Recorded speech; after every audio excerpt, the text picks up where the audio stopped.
Right, the first thing to do is take it out.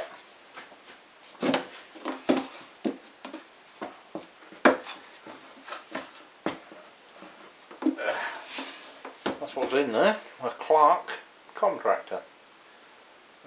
It does the job quite nicely. Slow start, very good.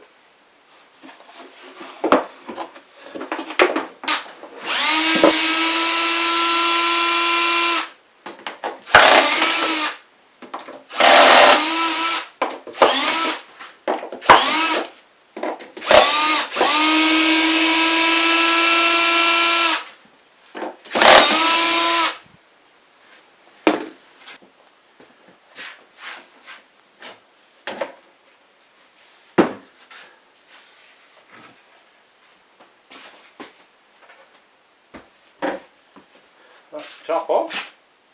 Now all we've got to do is make a new one. I'm just marking out where the fixings are going to be so I can drill it. This is the 18mm ply sub base, and then on top of this will go 6mm MDF, which I'll then either varnish or polish, I'm not sure yet. A bit more to do yet though.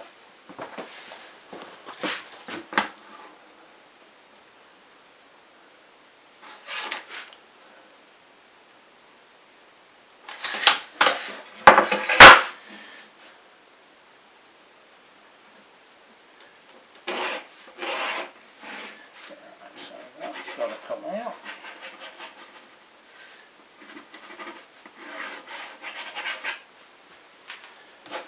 Right, so that bit's got to come out, and then on the 6mm MDF, I don't think I'm gonna bother cutting a plate in this time. I think I'm just going to mount the router straight through. But we'll see, I might change my mind by then.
Just routing the top half of the groove in the MDF that the bolt's going to fit in. The bolt head fits in the ply at the bottom, and then it will push through that with a 10mm gap, if you see what I mean.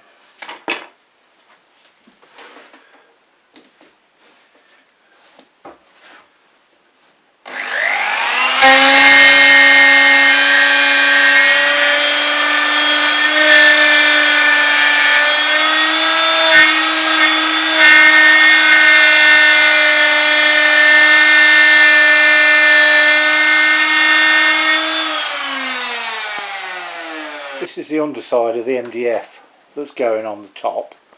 What I've done, I've put the router on, marked the screw holes, the fixing holes for it, and then I temporarily fixed the router on, and once it was in position I had a bit in it and I plunged it through, so it gives me the dead centre of the hole now that I've got to drill for the bits. So I'm now going to put a hole saw in and cut that out. I bolted the router in temporarily just to see if it fits, which it does. I've cut the MDF over size, so once it's glued down I can route all the edges flush, and that's about it. So I'm going to glue this bit down in a minute. Like I say, the router fits in quite nicely.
Got the first bit of the top glued down. Just got to fit some bits in the back there because the MDF I had wasn't quite wide enough, but it doesn't matter about them being infilled because that's always going to be under the fence, so it doesn't really matter. So I'm just going to cut some bits to fit there and glue them in.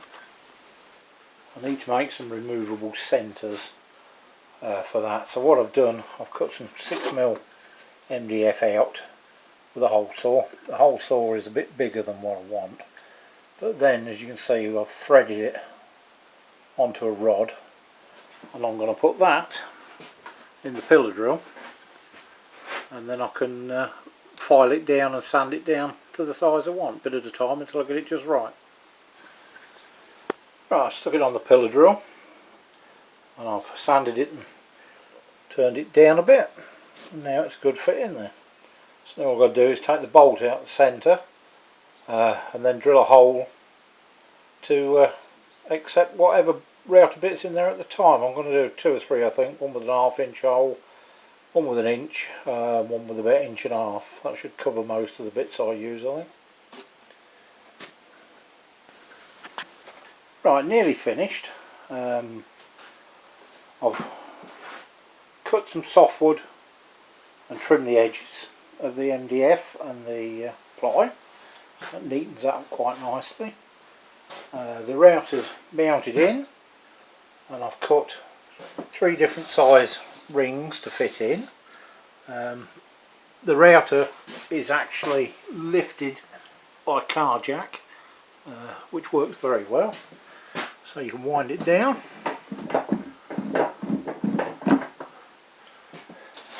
lift the rings out, drop new ones in. Also, if it's lifted back up to the top, you've got access to the nut very easy, and also, if I can get to it, the locking mechanism. So with a screwdriver and a spanner you can change all the bits from the top, no bother at all. The fence runs on 2 slots, which what I've done is I've routed a 17mm cavity in the ply for the head of an M10 nut, and then the 6mm MDF that's on top has got a 10mm channel for the shaft of the M10 bolt, and then I've just made a couple of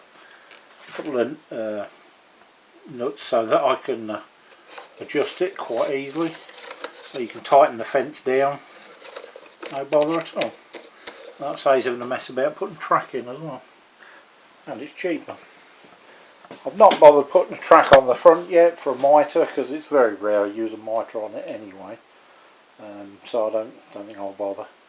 If I need to at some point I can always put one on. I was going to make a new fence, but I didn't bother in the end. This one works quite well. It's just got the cutout in the middle for the bit. That just drops in there tight enough for a hose to go in, and that clears the head quite well.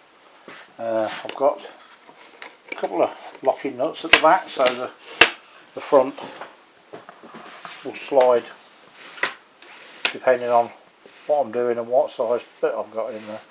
Both sides move like that.